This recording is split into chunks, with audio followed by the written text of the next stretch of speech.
Welcome back, everyone, to the Our Outdoors portion of your weekend. Hope you're enjoying it out there on the water or maybe getting ready for fall. I am your host, Nick Simonson, outdoors writer with my materials online at newsdakota.com and dakotaedge.com. Like I said, boy, lots to do, whether you're out there fishing, chasing those walleyes or summertime bass or getting on some panfish. Crappies and white bass are setting up into those summer patterns where they can be really, really fast to catch. So lots of fun on the fishing side of things. And again, we got great archery events out there, a lot of fun to be had if you're shooting the R100 out in Bismarck, or maybe you're looking forward to action down in Lemoore. There's a lot of great shoots going on and coming up to get you prepared for the start of archery season in September. And of course, all the shotgunning sports you would want to do, getting those guns broken in, getting set for upland season or waterfowl season. So we got a lot of information out there for those as well up at newsdakota.com. Check it all out. Press releases, obviously, from Game and Fish. We're seeing a downturn in numbers first and foremost. Those pronghorn numbers are off slightly from last year, down about 8% on the doe fawn side of things when it came to the counts. But boy, the gray cloud in all of those silver linings is the waterfowl populations, and those numbers are off significantly. So if you log on to newsdakota.com, you know what to expect, even if it isn't the greatest of news. It's important as you get out in the field that you stay focused, you know exactly what you're up against and where the birds are going to be. So keep an eye to the sky. And we're talking hunting already. Like we said, boy, on the 15th of August, we're going to have that Canada goose management season. And boy, it just happens so fast. Summer just disappears so darn quickly. But there's a lot to do, a lot to see, and a lot to get prepared for as the seasons approach. So I hope you're out there enjoying every opportunity you have, whether it's on the competition side, the preparation side, or, of course, just the fishing side. So getting ready is a big thing. For that, we're talking with Jason Smith, big game biologist with the North Dakota Game and Fish Department, to see where the southeast whitetail deer herd stands as we get ready for that big season. That's coming up right after the break. Welcome back to the show, everyone. We are tiptoeing our way into August, and a lot of folks are thinking about that bow stand and getting out there after some white-tailed deer. And for that information from the shores of Jamestown Reservoir, we have Jason Smith, big game biologist with the North Dakota Game and Fish office there. Jason, welcome to the show. Hey, thanks, Nick. Yeah, it's great to have you on, particularly as a bow hunter. And folks are wondering, like me, how in general are deer populations looking in the southeast? Well, with the lack of a real winter and obviously mild spring conditions, the deer population is holding its own, and for the most part, from what we're seeing, are stable to slightly increasing, which is great considering where we were just a handful of years ago. Yeah, definitely with that bump in rifle tags that we've seen over the past couple of years, and generally more folks out there in the field, they are looking for deer to hunt. And one of the big signs for that is the production of fawns year to year. How did fawning go this spring? Are you seeing multiple fawns? And what kind of habitat are they inhabiting, and where are they at in their stage right now? We've had good reports of good reproduction, and along with the stable population, our age structure is stabilizing as well. And while that's great for getting those bucks into the older age bracket, it's also great for that female segment of the population. So along those lines, a stable to increasing age structure falls in with good body conditions, especially with the lack of stressors in the environment with the climatic or the winter conditions, relates to that good body condition, and then generally equates to better pregnancy rates and then multiple fawns being born. Yeah, and are you hearing reports of those multiple fawns, maybe twins or even triplets? Yeah, early on we've been seeing that myself and then getting those reports. Right now, though, in my travels, there's a lot of corn, and that deer are spending a lot of time around that, so they're not as visible right now. But early reports indicated that, yeah, they were seeing good numbers of fawns. Yeah, that's great to hear, and it's always fun to see those couple of youngsters tailing mom wherever they might be walking in their adventures. Now, when the southeast isn't as dry as the rest of the state, we don't have the big red and dark orange blotches that we see around Lake Sakakawea, but it is still pretty dry. Are you seeing the drought having an impact on that fawning cover, and are you seeing it having a direct impact on the health of the deer herd, or are things pretty much okay? It is hit or miss. There's areas that look really good and are really green, and areas that look really bad. I spent a lot of time, traveling around the state, especially in western North Dakota in early July, and it's really dry. On my home area there, north central North Dakota, really dry. But fortunately for us down here, especially in the southeast, we've had some timely rain, and in some areas, a lot of rain at once, and that's good. And along those lines, habitat conditions look fairly decent based on my travels in the southeast. But as you said, we're in a drought. Some areas are good, some are a pretty tough situation.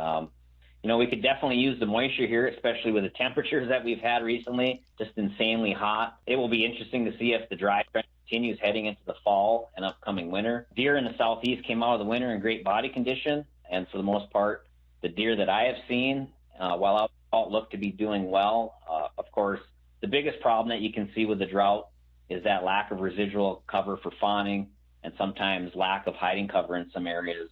And then along those lines, a reduction in the quality of forage on the landscape if you were to take agricultural crops out of the equation. It's certainly nice to have that corn or soy for them to snack on as fall gets nearby. Does the drought impact parasites, or does it create more of one or less of another that might frequently attack deer during the summer or impact their overall health? As far as, disease issues, there are really no issues that we're seeing this fall. Generally, the biggest impacts that you relate to climatic conditions are those midges or biting insects. They're called culicoides. And that can be a concern in some parts of the state, especially the southwest. And then it's limited by when we see that first frost. I mean, if we get that real good cold snap, a real good hard frost, it usually takes care of that. So generally, anything that's related to that would be EHD, and you usually see that showing up late summer, early fall. Of course, that's dependent on that insect, and that insect's life cycles are dependent on moisture to drive those cycles. And so we don't have any concerns at this point in southeast North Dakota.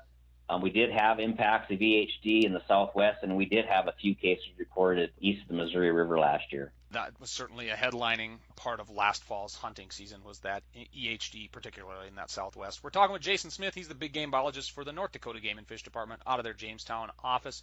We've talked about the quality of habitat. Let's talk about the quantity. What are you seeing on the landscape in the southeast in terms of sloughs and CRP and those places that deer, raise their young and find their shelter, throughout the entire year? It's no surprise that habitat can be a limiting factor, and we've seen quite a bit of reduction of that traditional habitat that we had, especially in the eastern third of the state. But that appears to be stable, especially after the big losses with the contracts expiring. Again, there's still those traditional riparian areas that hold deer. Like you said, we have those sloughs, cattails. Some of those sloughs are drying down, but the cattail cover is still there. And deer have adapted well to ag and crops. So while that's present out on the landscape, deer at least have that cover and forage component. And along those lines, we aren't having really any concerns with carrying capacity at this point. Yeah, it's good to hear, and good to hear that maybe we've hit that bottom and stabilized, and maybe look to in the next few years as CRP comes back online to add those acres. Wrapping up here with Jason Smith, big game biologist for North Dakota Game and Fish Department. Jason, bottom line, what can hunters expect this fall based on what you know now?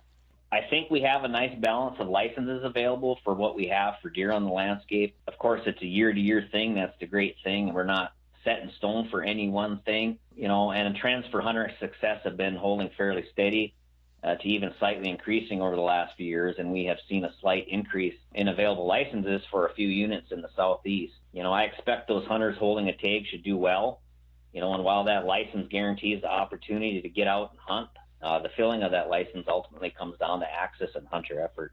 Yeah, let's focus on that quick in terms of access. What are we seeing for plots and other areas where folks can access public access acres in the southeast? We still have a good component of our public lands. We have the grasslands in the southeast part of the state. We have a lot of protection areas, our management areas, and then back to our private lands or our plots have been, the number of acres there, while being reduced, they are, holding steady for the most part with a few additions here and there. Yeah, it's good to see that the Private Lands Group is always working hard to get those yellow triangles up. Jason, we thank you so much for your eye out there on the fields and across the prairie of the southeast, and we thank you so much for being on the show today. You bet. You're welcome. So some good information there from Jason Smith, big game biologist with the North Dakota Game and Fish Department, balancing that habitat element and that carrying capacity element that we so desperately need to keep our huntable game populations afloat here in North Dakota, with situational year-to-year scenarios like the drought we're dealing with and the weather conditions that drive recruitment of fawns and production of fawns to keep those populations going year after year. So it all balances out. At this point in time, we will wait to see what happens with CRP. Folks, you're gearing up here for that archery season starting September 3rd, and of course deer firearm season in November. Get yourself ready. get an eye out there on the landscape and know what's coming for your hunting adventures. Have a lot of fun while you do that and while you get set for the autumn. And if you put in that extra time, I'm certain I'll see you somewhere out there in our outdoors.